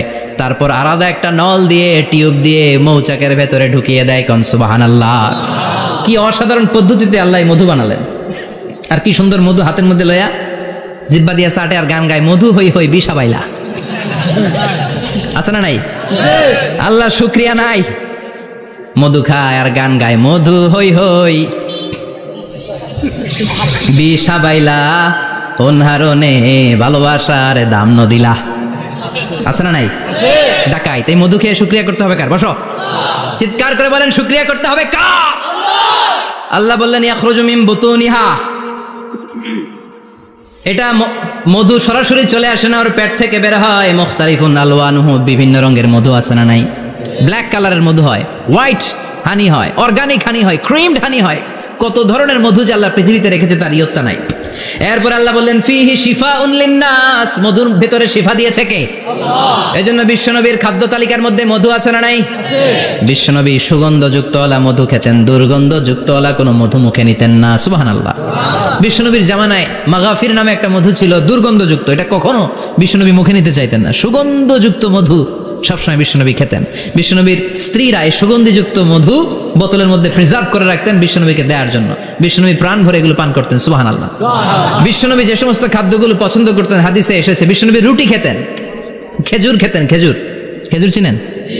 বালাহ, তামার, দুধ খেতেন, এই মধু খেতেন, জব খেতেন, বার্লি খেতেন। লাউ খেতেন, রুম্মান ডালিম ফল, আনার ফল, আনার চেনেন আনার, এই আনার খেতে পছন্দ করতেন বিশ্বনবী। মাশরুম খেতেন, মাশরুম, মাশরুম চিনেন, ব্যাঙের ছাতার মতো। রেস্টুরেন্টে ইদানিং মাশরুমের স্যুপ পাওয়া যায়, এটা খাবেন। যাদের চোখের জ্যোতিতে সমস্যা, দৃষ্টিতে সমস্যা খাবেন। হাদিসে এসেছে আল কামআতু মিনাল মান ওয়া মাউহা শিফাউন লিল আইন। মাশরুম হলো মান্না সালোয়ার মতো খাবার। মাশরুমের স্যুপ যারা খাবে, চোখের জ্যোতি যাদের কম, তাদের চোখের জ্যোতি বাড়িয়ে দিবে কে? বুখারীর বর্ণনা, কানা রাসূলুল্লাহ ইউহিব্বুল হালাওয়া ওয়াল আসাল। বিশ্বনবী মিষ্টান্ন খেতে বড্ড পছন্দ করতেন, আবার বিশ্বনবী বেশি বেশি মধু খেতে পছন্দ করতেন। সুবহানাল্লাহ। কোরআনে দুইটা জিনিসের ক্ষেত্রে আল্লাহ শিফা যোগ করেছেন, যে দুইটা জিনিসের সাথে সম্পৃক্ত হলে শিফা। এক হচ্ছে কোরআন পড়লে শিফা, অনুনাজ্জিলু মিনাল কোরআনি মা হুয়া শিফা। আবার কোরআনে এই আয়াতের ক্ষেত্রে বলা হয়েছে শিফা ফিহি শিফাউন লিন্নাস। এজন্য সাইয়েদানা ইবনে মাসউদ এই উম্মাকে উদ্দেশ্য করে বলেছেন, আলাইকুম বিশিফাইন, তোমাদের উচিত দুইটা জিনিস থেকে শিফা নেয়া। এক হলো কোরআন, দুই হলো আসাল মানে মধু। কোন সুবহানাল্লাহ। কোরআন তেলাওয়াত করলে অসুস্থরে সুস্থ করে দেয় কে? সূরা ফাতিহা তেলাওয়াত করলে অসুস্থকে সুস্থ বানিয়ে দেয় কে? আবার মধু খেলে সুস্থ বানিয়ে দেয় কে? মধু খেয়ে প্রশংসা করবেন কার? নাকি মধু হই হই বিষাবাইলা বলবেন এগুলো কখনো? খাঁটি মধু খেতে হবে। খাঁটি মধু চিনার উপায় হচ্ছে, এটাতে পিঁপড়া জমে না, এটা ফ্রিজে রাখলে জমাট বাঁধে না, এটাতে দুর্গন্ধ হয় না। এক গ্লাস পানির মধ্যে এক ড্রপ মধু ছেড়ে দিলে এটা পানির সাথে না মিশে একেবারে নিচে চলে যায়। খাঁটি মধু খেতে হবে। তাহলে ফিহি শিফাউন লিন্নাস। কত কিছু দিয়ে আল্লাহ এটাকে সমৃদ্ধ করেছেন। এটার মধ্যে গ্লুকোজ আছে, এটার মধ্যে সুক্রোজ আছে, ফ্রুক্টোজ আছে, প্রোটিন আছে, মিনারেলস আছে, ক্যালসিয়াম আছে, ভিটামিন আছে। খাইলেই শরীর গরম হয়ে যায়। সুবহানাল্লাহ। এজন্য শীতকালে বেশি বেশি খাবেন, জাম্পার লাগবে না। শীতকালে মধু খেয়ে রাত্রেবেলায় বের হবেন, আর মাফলার পেঁচিয়ে বের হওয়া লাগবে না। সুবহানাল্লাহ পড়েন। তার মানে আল্লাহ বললেন ইয়াসিন ওয়াল কোরআনিল হাকিম, প্রজ্ঞাময় বিজ্ঞানময় কোরআনের কসম। কোরআনের ভেতরে বিজ্ঞান আছে না নাই? বিজ্ঞানের কথা এই তো শুরু করলাম, আজকে সারা রাত বিজ্ঞানের কথা বলবো ইনশাআল্লাহ। থাকবেন কতক্ষণ? হ্যাঁ, স্লোগান দেন লিল্লাহি তাকবীর। এরপরে আল্লাহ বললেন, গোলাম ওয়া ইন্না লাকুম ফিল আনআমি লাইবরা, প্রাণীকুলের দিকে নজর করে তাকাও। প্রাণীকুলের মধ্যে আমি তোমাদের জন্য নিদর্শন রেখেছি। নুসকিকুম মিম্মা ফি বুতুনিহি, এই প্রাণীকুলের পেট থেকে একটা চমৎকার জিনিস আমি বের করে দেই, এটার নাম হচ্ছে দুধ। এটা কি? দেখেন, একই আয়াতের মধ্যে আল্লাহ মধুর কথাও বললেন, আবার দুধের কথাও বললেন। দুধটা কিভাবে হয়, উৎপন্ন হয়, মধু কেমনে হয়, ইঞ্চি ইঞ্চি কথা এই কোরআনের ভেতরে তুলে ধরলেন কে? আল্লাহ বললেন, মিমবাইনি ফারসিউ ওয়াদামিল লাবানা, গোবর আর রক্তের মাঝখান দিয়ে আমি দুধ বের করি। সুবহানাল্লাহ পড়েন। আমরা যাই এই গাভীর ওলান টানা শুরু করি সকালবেলা বিসমিল্লাহ বলে, কিন্তু কেমনে যেটা আসে ওইদিকে নজর নাই, ডাকাত। বিসমিল্লাহ বলে শুরু করে না, দুধ খাই আলহামদুলিল্লাহ পড়েন, আছে না নাই? আল্লাহ বলেন মেকানিজমটা শোনো, কেমনে আমি খাওয়াই। আল্লাহ বললেন, মিমবাইনি ফারসিউ ওয়াদামিল লাবানা, গোবর আর রক্তের মাঝখান দিয়ে আমি দুধ বের করে দেই। সুবহানাল্লাহ। গরু যে ঘাস খায়, এই ঘাস থেকে রক্ত হয় আর গরুর গোবর হয়। পেটের একদিকে থাকে গোবর, আরেক দিকে থাকে রক্ত। রক্ত দুর্গন্ধ, গোবরও দুর্গন্ধ। রক্তও না পাক, গোবরও না পাক, এই দুই না পাক আর দুর্গন্ধের মাঝখান দিয়ে সুগন্ধযুক্ত দুধ বের করে দেয় কে? আল্লাহ বললেন, মিমবাইনি ফারসিউ ওয়াদামিল লাবানা, গরু যে খাবারগুলো খায় ওই খাবারের এক পাশ দিয়ে গোবর হয়ে যায় আর এক পাশ দিয়ে রক্ত হয়ে যায়, মাঝখান দিয়ে দুধ বের করে দেয় কে? What a amazing mechanism of discharging milk from animal's body. What an amazing mechanism. একদিক দিয়ে গোবর দুর্গন্ধ, আরেক দিক দিয়ে ঘাস খাওয়ার কারণে রক্ত হয়, মাঝখান দিয়ে দুধ বের হয়ে যায়। সুবহানাল্লাহ। আবার বাছুর ছাড়া দুধ পাওয়া যায় না। গাভী আছে কার কার? হাত তোলেন তো। বাছুর ছাড়া দুধ পাওয়া যায়? শুধু গাভী, বাছুর নাই, দুধ আসবে? আবার এই যে বিশাল বড় ওলান, 20 কেজি দুধ দেয় প্রতিদিন, এই ওলান কাটলে দুধ পাওয়া যায়? এক ফোঁটা দুধও ওলানটা কেটে টুকরা টুকরা করলে আপনি পাবেন না। এটা আলাদা মেকানিজম। এটা ভিতর থেকে একটা নির্যাস, বাছুর নিয়ে দুইটা ঢু মারবেন, ওই নির্যাস দিয়ে দুধ বেরোতে থাকবে গোবর আর রক্তের মাঝখান দিয়ে। চিৎকার করে পড়েন আল্লাহু আকবার। এজন্য বিশ্বনবী বলতেন, বেশি বেশি দুধ খাও। দুধ হলো সুষম খাদ্য। পৃথিবীতে আবিষ্কৃত যত খাবার আছে, দুধের চাইতে ভালো খাবার আছে নাকি? কথা কন। মানুষ পানি খেয়ে 3-4 দিন বাঁচে জানেন, আর পানির মধ্যে লবণ দিলে 7-8 দিন বাঁচতে পারবেন। আর দুধ পাইলে আজীবন বাঁচবেন। দুধ খেয়ে যদি হজম করতে পারেন, দুধ খেয়ে হজম করতে পারলে আজীবন বেঁচে যাবেন। সুষম খাদ্য।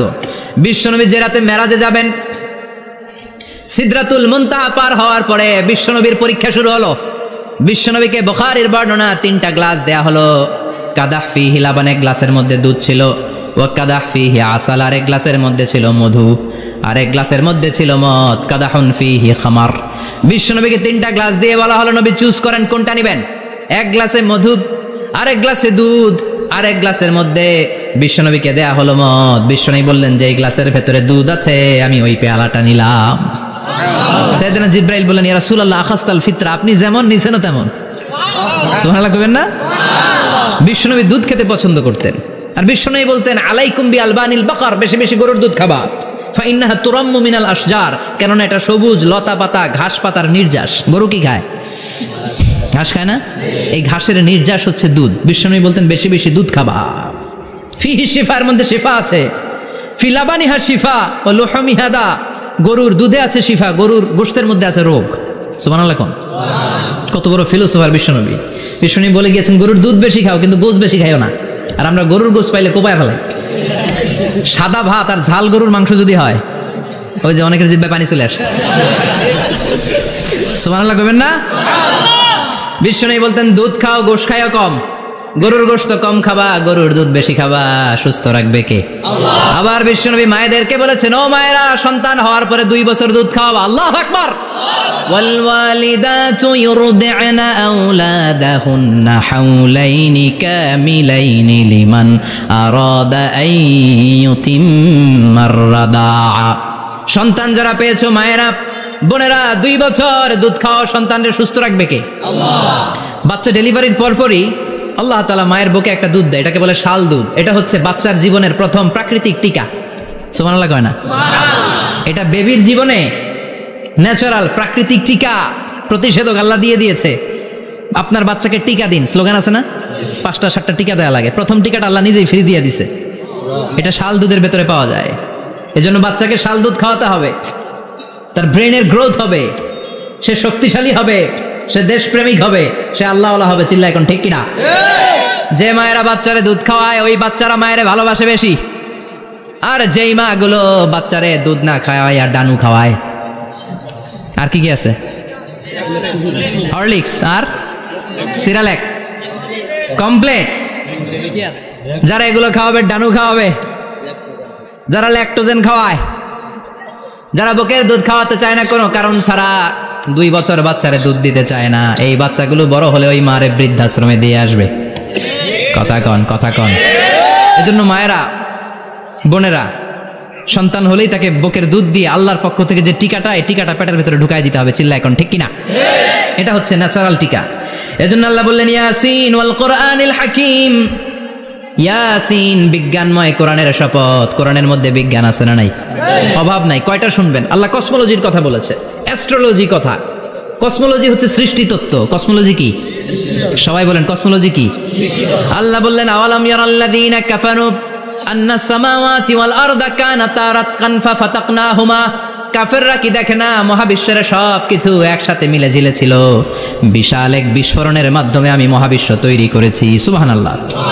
আদিতে, শুরুতে কিন্তু সব আকাশ, বাতাস, জমিন, চন্দ্র, সূর্য, নক্ষত্র, গ্রহ, নিহারিকা পুঞ্জ, গ্যালাক্সি, ব্ল্যাক হোল, সব কিছু মিলেমিশে একসাথে ছিল। এটার ঘনত্ব ছিল খুব বেশি। মহাবিশ্বের সব কিছু ছিল একটা বিন্দু। এটাকে বিজ্ঞানীরা নাম দিয়েছে দ্য সিঙ্গুলারিটি, মহা একত্ব। এরপর একটা প্রচন্ড বিস্ফোরণের মধ্য দিয়ে মহাবিশ্ব সৃষ্টি হয়েছে। এটার ওরা নাম দিয়েছে বিগ ব্যাং থিওরি। কি নাম? স্টিফেন হকিং মারা গেছে না গত বছর নাকি? হ্যাঁ, বছর খানিক আগে মারা গিয়েছে। সবচেয়ে বড় পদার্থবিজ্ঞানী ছিল। সে একটা বই লিখেছে, from the brief history of time, a brief history of time from big bang two black hole. সেখানে সে প্রমাণ করেছে কোরআনের এই আয়াত, কানাতা রাতকান, মহাবিশ্বের সবকিছু একটা বিন্দু ছিল। চাঁদ, সূর্য, গ্রহ, তারা সব কি ছিল? কথা বলেন, সবাই বলেন। একটা মাত্র বিন্দু ছিল। আল্লাহ বলেন, don't the disbeliever observe that the heavens and earth were joined together, then I separated with a gigantic sound, explosion. সব একসাথে ছিল, চাঁদ, তারা, আকাশ, নদী, নালা সব একসাথে। তারপরে একটা বিকট বিস্ফোরণের মধ্য দিয়ে পৃথিবী হয়েছে, এ চাঁদ হয়েছে, চন্দ্র হয়েছে, সূর্য হয়েছে, মহাবিশ্বের সব কিছু এই মহাবিস্ফোরণের মধ্য দিয়ে হয়েছে। চিৎকার করে পড়েন আল্লাহু আকবার। এই যে ছোট্ট পৃথিবীতে আমরা বসে আছি, এই পৃথিবীর চেয়ে সূর্য 13 লক্ষ গুণ বড়। চিল্লায় পড়েন আল্লাহু আকবার। এটা কি বাড়ির কাছের কথা? 13 লক্ষ গুণ বড়, কল্পনা করা যায়? তার মানে কি সূর্যই সবচেয়ে বড়? না, সূর্যের চেয়ে অনেক বড় বড় তারা আছে। ব্যাটেলজিউস নামে একটা তারা আছে মহাকাশে, যেটা যে সূর্য পৃথিবীর চেয়ে 13 লক্ষ গুণ বড়। এই ব্যাটেলজিউস তারা সূর্যের চেয়ে 33 কোটি গুণ বড়। এই ব্যাটেলজিউস তারাটাই কি সবচেয়ে বড়? না, এর চেয়েও কত বড় তারা যা আছে কোনো হিসাব নাই। এরকম বিশাল বিশাল তারা ঘুরতে ঘুরতে মাওয়াকিউন নুজুম, ব্ল্যাক হোল নামে একটা রেঞ্জ আছে। এই রেঞ্জের মধ্যে যদি ঢুকে যায়, ছোট্ট বাচ্চার মুখে চকলেট দিলে বাচ্চা যেমনি চকলেট চুষে খেয়ে ফেলে, এই বিশাল বিশাল তারাগুলো ব্ল্যাক হোলের মধ্যে ঢুকলে এক মুহূর্তের মধ্যে নিঃশেষ হয়ে যায়। চিল্লায় পড়েন আল্লাহু আকবার। এজন্য আল্লাহ বললেন ফালা উকসিমু বিমাওয়াকিউন নুজুম, এই তারকা নিঃশেষ হওয়ার যে জায়গাটা, এই জায়গার কসম আমি কোরআনের মধ্যে খেলাম। এই ব্ল্যাক হোলের রেঞ্জের ভেতরে তারা আসলে মুহূর্তের মধ্যে নিঃশেষ বানিয়ে দেয় কে? একটা তারার চেয়ে আরেকটা তারা বড়। এরকম হাজার কোটি তারা মিলে আমাদের গ্যালাক্সি। এই গ্যালাক্সির নাম হচ্ছে মিল্কি ওয়ে। কি নাম? আমাদের গ্যালাক্সির নাম কি? সবাই বলেন তো। Milky Way. কি নাম? এরকম একটা গ্যালাক্সি না, লক্ষ কোটি গ্যালাক্সি আছে। আমাদের গ্যালাক্সির পরে সবচেয়ে কাছের গ্যালাক্সির নাম অ্যান্ড্রোমেডা। কি নাম? এই অ্যান্ড্রোমেডা গ্যালাক্সি আমাদের গ্যালাক্সি থেকে 2.5 মিলিয়ন লাইট ইয়ার দূরে, মানে 25 লক্ষ লাইট ইয়ার। সুবহানাল্লাহ কইবেন না? আলোর গতি হচ্ছে পৃথিবীতে সবচাইতে বেশি বর্তমান সময় পর্যন্ত, জানেন? সেকেন্ডে কত মাইল? 1,86,000 মাইল। এক সেকেন্ডে আলো ছুটে 1,86,000 মাইল বেগে। এত ব্যাগের কোনো প্লেন বা রকেট নিয়ে যদি আপনি আমাদের গ্যালাক্সি থেকে মিল্কি ওয়ে থেকে অ্যান্ড্রোমেডাতে যেতে চান, তাহলে আপনার 25 লক্ষ বছর লেগে যাবে। সুবহানাল্লাহ বাড়িতে যায় বললেন।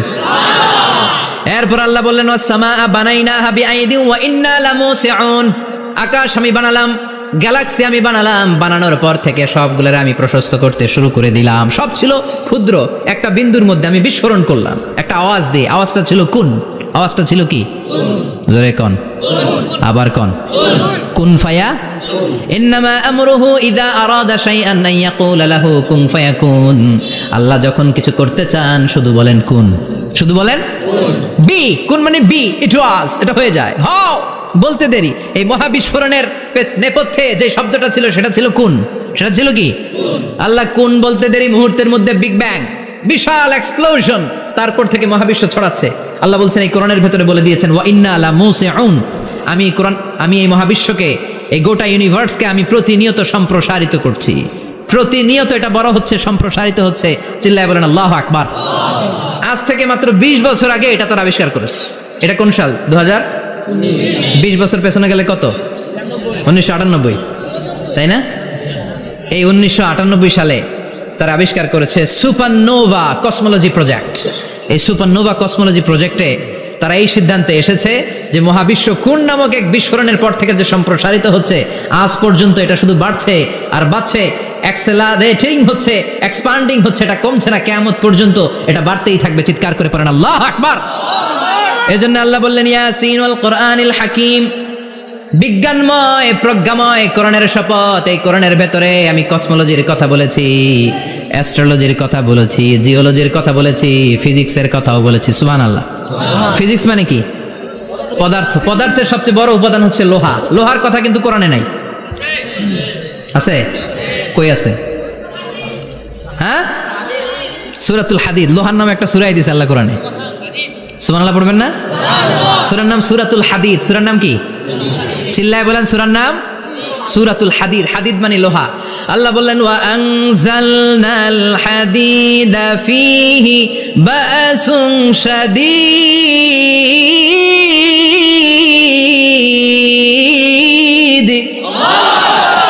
ওয়া আনজালনাল হাদিদ ফীহি বাসুন শাদীদ, আমি লোহা নাজিল করলাম আর লোহার ভেতরে আমি ভয়ঙ্কর শক্তি ঢুকাইয়া দিলাম। সুবহানাল্লাহ। ফিহি মানাফিউ লিন-নাস, লোহার ভেতরে মানুষের জন্য অনেক কল্যাণ আছে। সুবহানাল্লাহ। লোহা ছাড়া পৃথিবীতে কিছু হয়? আংটি বানাতে লোহার দরকার আছে না নাই? ঘড়ি বানাতে, গাড়ি বানাতে, বাড়ি বানাতে, মোবাইল বানাতে, হেলিকপ্টার, প্লেন, রকেট, মাইকের স্ট্যান্ড। সুবহানাল্লাহ কোন? এমন কোন জিনিস নাই যেটার মধ্যে লোহা লাগে না। এজন্য আল্লাহ বললেন এই লোহার নামে আমি একটা সূরা ডেডিকেট করলাম, ওয়া আনজালনাল হাদিদ ফিহি বাসুন শাদীদ।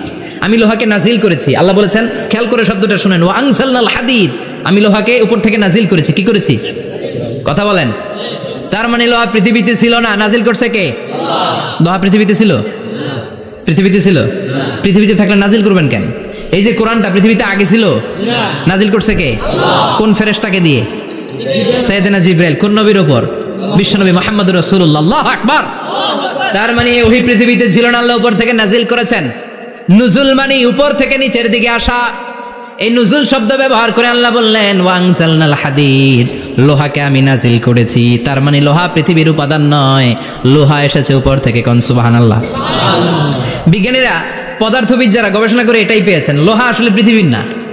লোহা পৃথিবীতে উৎপাদন করা হয় নাই। লোহার যে মলিকিউল, অণু আছে, লোহার একটা অণু তৈরি করার মতো ক্ষমতা পৃথিবীর নাই।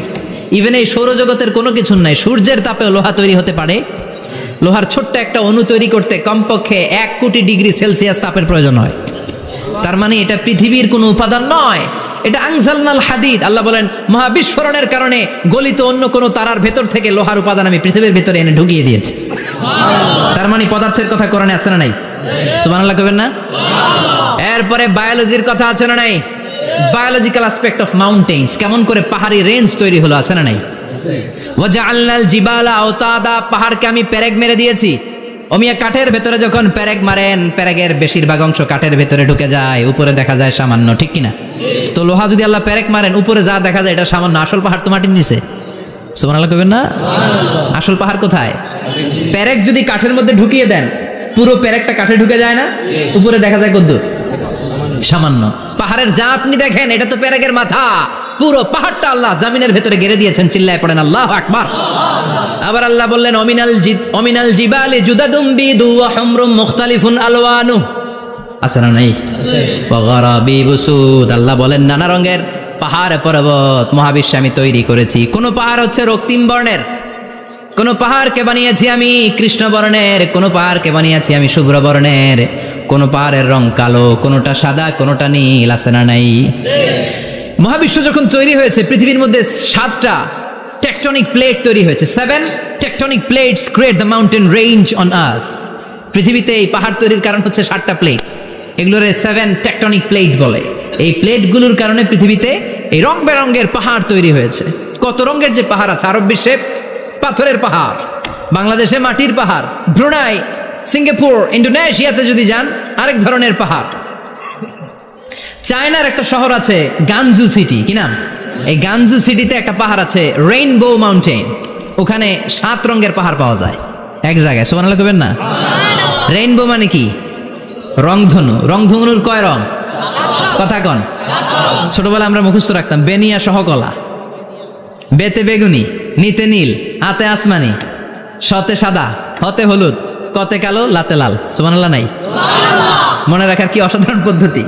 তো এই রেইনবো মাউন্টেন, রংধনুর 7 রঙের পাহাড় এক জায়গায় পাওয়া যায়। এখানে সাদা পাহাড়, এখানে সবুজ পাহাড়, এখানে নীল পাহাড়, ওখানে লাল পাহাড়, এখানে কালো পাহাড়। এই চায়নার গানজু সিটিতে আল্লাহ তাআলা 7 রঙের পাহাড় এক জায়গায় রেখেছেন। চিৎকার করে বলেন আল্লাহু আকবার। তার মানে বায়োলজির কথাও কোরআনের ভেতরে আছে না নাই? এরপর আল্লাহ বললেন, কেমন করে আকাশ থেকে আমি পানি নাজিল করে, এটাও কোরআনে আছে না নাই? আমরা ছোটবেলা পড়েছি ওয়াটার সাইকেল, হাইড্রোলজিক্যাল সাইকেল। কেমন করে সূর্যের তীব্র তাপ সাগর থেকে পানিকে জলীয় বাষ্প করে উপসে নেয়, উপরে নিয়ে সেটাকে পুঞ্জীভূত করে দেয়, ঘনীভূত করে দেয়, মেঘ হয়ে যায়, সেখান থেকে ঝিরিঝিরি ঝিরিঝিরি বৃষ্টি পড়ে, আছে না নাই? আর ওই বৃষ্টির গান আমরা গাই, এই বৃষ্টি ভেজা রাতে তুমি চলে যেও না। ওই বৃষ্টি পেয়ে আল্লাহর কাছে দোয়া করে না? বিশ্বনবী বলেন, রহমতের বৃষ্টির নিচে দাঁড়িয়ে কেউ যদি হাত তুলে দোয়া করে, ওই দোয়া কবুল করে কে? আল্লাহ। আবার আকাশের মধ্যে মেঘের ঘনঘটা দেখলে বিশ্বনবী পেরেশান হয়ে যেতেন, হয়রান হয়ে যেতেন, আর আল্লাহর কাছে বলতেন, আল্লাহ এই মেঘ দিয়ে তুমি আমাদেরকে আযাব দিও না, তুমি আমাদেরকে গজব দিও না, তুমি আমাদেরকে শেষ করে দিও না, এই মেঘ থেকে তুমি আমাদেরকে রহমতের বৃষ্টি দাও। পড়ে না আমিন। বৃষ্টি দেখলে বিশ্বনবী বলতেন, আল্লাহুম্মা সাইয়িবান নাফিআ, ইয়া গাউসু আগিসনা গাউসান মুগীসান মারিআন মারিআন নাফিআন গায়রা দার আজিলান গায়রা আজিল। হে আল্লাহ, এই বৃষ্টি থেকে তুমি ঠান্ডা রহমতের পানি দাও। কি দাও? আল্লাহ মেঘ দে, পানি দে, ছায়া দে রে তুই, আল্লাহ মেঘ দে। পড়েন পড়েন, আল্লাহ মেঘ দে, পানি দে ছায়া দেড়ে তুই আল্লাহ মেঘ দে। এই ওয়াটার সাইকেলের কথা আল্লাহ বলেছেন। আলাম তারা আন্নাল্লাহ ইউসজি সাহাবান, কাফের নাস্তিক যেগুলো সমাজের আবর্জনা খড়কুটা, ওরা কি দেখে না কেমন করে আমি বাতাসকে জলীয় বাষ্প করে আকাশে তুলি, বায়ুমণ্ডলে নিয়ে যাই। সুম্মা ইউআল্লিফু বাইনাহুম, জলীয় বাষ্পগুলারে তখন আমি ঘনীভূত করি। সুম্মা ইয়াজআলুহু রুকামান, এরপরে আমি মেঘে পরিণত করি। ফাতারাল ওয়াদকা ইয়াখরুজু মিন খিলালিহি, তারপর মেঘের ভেতর থেকে ঝিরি ঝিরি বৃষ্টি নাজিল করে কে? আবার আল্লাহ বললেন পানি থেকে আমি পৃথিবীর সব প্রাণগুলারে বানালাম। ওয়াজআলনা মিনাল মাই কুল্লা শাইইন হাইয়া ফালা ইয়াকিলুন, পানির ভেতর থেকে সব প্রাণের উৎপত্তি পৃথিবীর মধ্যে ঘটিয়ে দিয়েছে কে? বিজ্ঞানীরা স্বীকার করেছে পৃথিবীতে যত প্রাণ পাওয়া যায়, যত প্রাণের ব্লুপ্রিন্ট পাওয়া যায় সব এসেছে পানি থেকে। চিৎকার করে বলেন কোত্থেকে? পানি নাই তো প্রাণ নাই, পানিও আছে প্রাণও আছে। কোন সুবহানাল্লাহ। বিজ্ঞানীদের ধারণা, তারা ধারণা করে বলেছে পৃথিবীর প্রথম প্রাণের নাম হচ্ছে অ্যামিবা। কি নাম? ওরা বলেছে এটা এককোষী জীব, it's a very small unicellular organism found ever in the world. পৃথিবীতে পাওয়া প্রথম এককোষী প্রাণীর নাম হচ্ছে অ্যামিবা। এটা এসেছে শৈবালের মতো, এরপরে জুপ্লাংটন, ফাইটোপ্লাংটন, ব্যাকটেরিও প্লাংটন, একটার পর একটা স্পিসিজ প্রজাতি পৃথিবীতে ডেভেলপ করেছে। কোন সুবহানাল্লাহ। এই পানির কথা কোরআনের ভেতরে বলে দিল কে? এজন্য আল্লাহ বললেন ওয়াল কোরআনিল হাকিম, বিজ্ঞানময় কোরআনের শপথ। এই কোরআনটা বিজ্ঞানের ঠাসা, এই কোরআন আশ্চর্যের শেষ নাই, এই কোরআন কোনোদিন পুরাতন হয় না। এই কোরআনের ভেতরে আল্লাহ দিয়েছেন হেদায়েতের মশাল, আর কোরআনটাকে বানিয়েছেন বিজ্ঞানের সুউচ্চ মিনার। জোরে কোন সুবহানাল্লাহ। তার মানে কোরআনে আমরা কি পেলাম? দুধের কথা পেলাম, মধুর কথা পেলাম, কিভাবে ডায়েট করবেন সেটা আমরা পেলাম, আমরা কসমোলজি পেলাম, অ্যাস্ট্রোলজি পেলাম, বায়োলজি পেলাম, ফিজিক্স পেলাম, ওয়াটার সাইকেল পেলাম। এবার পাতালপুরীর কথার দরকার আছে না নাই? পৃথিবীর একেবারে গভীরতম গভীরে কি আছে এটা কিন্তু কোরআনে নাই, আছে। পৃথিবীর মাঝখানে যে উত্তপ্ত লাভা আর আগুন, এটা আপনারা জানেন? পৃথিবীর উপর দিয়ে আমরা ঠান্ডা পৃথিবীতে ঘুরে বেড়াই, কিন্তু এর ভিতরে কিন্তু আগুন, লাভা। আল্লাহ কোরআনের মধ্যে ফুটন্ত টকবগে সাগরের কসম খেয়েছেন। আল্লাহ বলেছেন ওয়াল বাহরিল মাসজুর,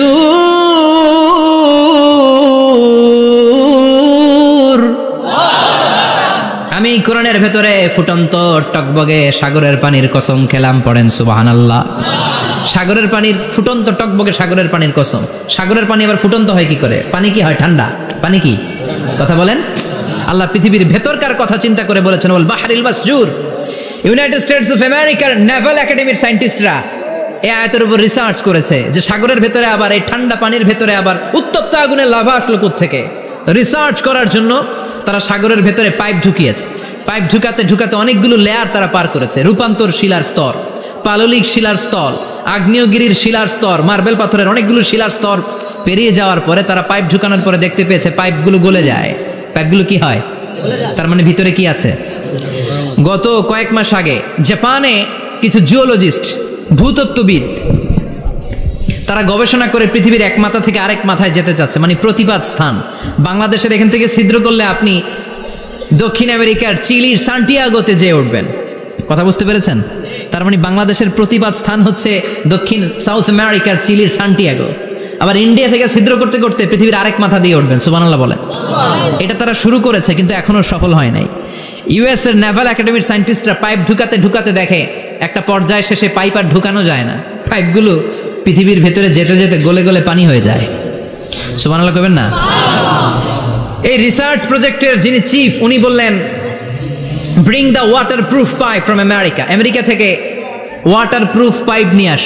আমার এমন পাইপ লাগবে গবেষণা করার জন্য যে পাইপ আগুনে জ্বলে না। ওয়াটার প্রুফের মধ্যে আগুন লাগালে আগুন ধরবে? বুলেট প্রুফে বুলেট মারলে বুলেট ঢুকবে? মাননীয় প্রধানমন্ত্রী শেখ হাসিনা যে গাড়িতে করে চড়ে, এটা বুলেট প্রুফ কার? গুলি মারলে ঢুকবে? আবার গুলি মারতে যায় না, 14 গোষ্ঠী উদ্ধার করে ছাড়বে আপনার, খবরদার। তো আমেরিকা থেকে ফায়ার প্রুফের পাইপ নিয়ে আসা হলো। নেভাল একাডেমির চিফ সায়েন্টিস্ট পাইপ ঢুকাতে আরম্ভ করলেন। ঢুকাতে ঢুকাতে পৃথিবীতে কিন্তু অনেকগুলো স্তর আছে। এই যে বালু মাটি, সব কিন্তু বালু মাটি নয়। আপনি খুঁড়তে খুঁড়তে পেয়ে যাবেন পাললিক শিলা, এরপরে রূপান্তরিত শিলা, এরপরে মার্বেল পাথরের শিলা, এরপরে শুরু হবে গরম আগ্নেয়গিরির শিলা। ওই শিলার ভেতরে এমন আগুন আল্লাহ রেখেছে, ওই নেভাল একাডেমির সায়েন্টিস্টরা ফায়ার প্রুফের পাইপ ঢুকাতে ঢুকাতে একটা লেভেল যাওয়ার পরে দেখে যে ফায়ার প্রুফের পাইপও গলে গলে মুহূর্তে পানি হয়ে যায়। তার মানে ভেতরে এমন আগুন আল্লাহ রেখেছে, ওই আগুনের তুলনায় পৃথিবীর আগুনের মতো নয়। ওই আগুনটাই জাহান্নামের আগুন। আবার বিজ্ঞানীরা গবেষণা করে ওই আগুনের মধ্যে মানুষের চিৎকার শুনেছে। এজন্য হাদিসে এসেছে আল্লাহর ওলিরা, মুমিন বান্দারা মারা গেলে তাদের রূহগুলো আকাশে চলে যায়, ইল্লিনে চলে যায়। আর কাফের মুশরিক আর নাস্তিকগুলো মারা গেলে তাদের আত্মাগুলো পৃথিবীর মাঝখানে সিজ্জিনে চলে যায়। ওই সিজ্জিনের ভেতরে আগুন আছে না নাই? চিল্লায় বলেন। তার মানে পাতালপুরীর কথাও আছে, সাগরের কথাও আছে, আকাশের কথাও আছে। কেমন করে দুনিয়াতে আমরা আসলাম সেটাও আছে। এমব্রয়োলজি, ভ্রূণতত্ত্বের কথা কোরআনে আছে না নাই? পৃথিবীতে আল্লাহ কয়েক সিস্টেমে মানুষ বানালেন। সাইয়েদনা আদমকে বানালেন, মাও নাই বাবাও নাই। সাইয়েদনা আদম আলাইহিস সালামের বাবার নাম কি? মায়ের নাম কি? মাও নাই বাবাও নাই। আবার সাইয়েদনা ঈসা আলাইহিস সালামকে আল্লাহ তৈরি করলেন, শুধু মা আছে বাবা নাই। আবার আমাদের সবাইকে আল্লাহ বানালেন, মাও আছে বাবাও আছে, ঠিক কিনা? এরপরে ছোট্ট এক ফোঁটা নাপাক থেকে আল্লাহ আমাদেরকে বানালেন। এই এক ফোঁটা বীর্যের মধ্যে যে প্রাণ আছে, এটা দুজন বিজ্ঞানী আবিষ্কার করেছে। লিয়েন হুক মাইক্রোস্কোপ যন্ত্র দিয়ে তারা বীর্যের মধ্যে, স্পার্ম ড্রপের মধ্যে গবেষণা করে পেয়েছে যে ওখানে কি যেন নড়ে। ওই এক ফোঁটা ড্রপের মধ্যে কি যেন নড়ে। সেখান থেকে ওরা আবিষ্কার করেছে এই স্পার্মের ভেতরে, শুক্রাণুর ভেতরে প্রাণের অস্তিত্ব আছে। এক ফোঁটা স্পার্মে, এক ফোঁটা বীর্যের মধ্যে 20 কোটি যদি শুক্রাণু না থাকে, ওই স্পার্ম থেকে আল্লাহ বেবি দেয় না, সন্তান দেয় না। সুবহানাল্লাহ কোন। এজন্য আল্লাহ বললেন, হাল আতা আলাল ইনসানি হিনুম মিনাদ দাহরি লাম ইয়াকুন শাইআম মাযকুরা। ও মানুষ, কেন এত অহংকার করো? নজর করে তোমার জীবনের শুরুটার দিকে একটু তাকাও। কি ঝিলা তুমি? এক ফোঁটা নাপাক পানি, একটা স্পার্ম ড্রপ থেকে এসেছো। ইয়াখরুজু মিন বাইনি সুলবি ওয়াত তারায়েব। বাবার পৃষ্ঠদেশ থেকে মায়ের গর্ভদেশের মধ্যে তোমাকে নিয়ে গেল কে? সেখান থেকে ফি যুলুমাতিন সালাস, 3টা প্যাকেট দিয়ে মায়ের পেটের মধ্যে তোমাকে প্রিজার্ভ করলো কে? আল্লাহ প্রত্যেকটা স্টেজ কোরআনে বলে দিয়েছেন। ফি যুলুমাতিন সালাস, 3টা অন্ধকার প্রকোষ্ঠে আল্লাহ আমাদেরকে প্রিজার্ভ করেছেন। মায়ের ভুলের একটা প্যাকেট, মায়ের জরায়ুর একটা প্যাকেট, আবার মায়ের পেটের একটা প্যাকেট। ওই প্যাকেটের ভিতরে পৃথিবীর কোনো কবিরাজের কবিরাজি কাজে লাগছে? ডাক্তারের ডাক্তারি কোন কবিরাজ করে খাওয়াইছে? চিল্লায় বলেন তিনি কে? এরপর আল্লাহ বললেন ফি যুলুমাতিন সালাস, ওটা অন্ধকার ছিল। যেই টেম্পারেচারে রাখলে তুমি সুস্থ থাকবা, যেই টেম্পারেচারে রাখলে তুমি আস্তে আস্তে বড় হতে পারবা, সেখানে আমি রাখলাম। সেখান থেকে আমরা হয়ে গেলাম জিমেট, সেখান থেকে জাইগট, তারপরে এমব্রয়ো, তারপরে ফেইটাস, ল্যাটার স্টেজ। প্রথমে ছিলাম ইনিশিয়াল স্টেজ, তারপরে ল্যাটার স্টেজ, আমরা বড় হতে লাগলাম। আল্লাহ আমাদেরকে হার্ট দিলেন, সিস্টনিক ডায়াস্টনিক, অলিন্দ নিলয় শুরু হয়ে গেল। রুহুর ফুৎকার আমাদের হৃদয়ে ভরে দিল কে? আল্লাহ আমাদেরকে স্কেলিটন দিলেন, কঙ্কাল, স্পাইনাল কর্ড দিলেন, আমাদের স্কাল দিলেন, মাথার খুলি দিলেন, লাঞ্চ দিলেন, ফুসফুস দিলেন, গল ব্লাডার দিলেন। যেখানে যেটা ঠিক যেমন ভাবে দেয়া দরকার মায়ের পেটে থাকতেই সেটা দিয়ে দিয়েছে কে? আল্লাহ। এরপর 8 মাস আমরা মায়ের পেটে মারে কষ্ট দিলাম। ওই মুহূর্তে আমার মা আমার জন্য যতটা কষ্ট করেছে পৃথিবীর কেউ ওই খবর রাখে না। তোরে কোন ঠিক কিনা? বোঝা হয়ে গিয়েছিলাম, একটা বস্তা। আমরা প্রত্যেকে মায়ের পেটে ছিলাম একটা কি এই বস্তা নিয়ে আমার মা খেতে যেত, ঘুমাতে যেত। এই বস্তাটা পেটে করে আমার মা রান্নাঘরে রান্না করত, একদিনও রান্না বন্ধ হয় নাই। এই বস্তাটা নিয়ে আমার মা টয়লেটে যেয়ে বসতে পারতো না। 8 মাস এরকম কষ্ট করেছে। এজন্য মায়ের মনে কষ্ট দিলে আল্লাহর আরশ কেঁপে যায়। মায়ের কাছ থেকে দোয়া নেওয়ার দরকার আছে না নাই? মায়ের মনে কষ্ট দিবেন? মায়ের সাথে বেয়াদবি করবা কেউ? মায়ের থেকে দোয়া নেওয়ার দরকার আছে না নাই? মা যার নাই সে জানে মা না থাকার কি জ্বালা। চিল্লা এখন ঠিক কিনা? যখন রাত্রি নিঝুম এই চোখে ঘুম, একলা শূন্য ঘরে তোমায় মনে পড়ে মাগো, তোমায় মনে পড়ে।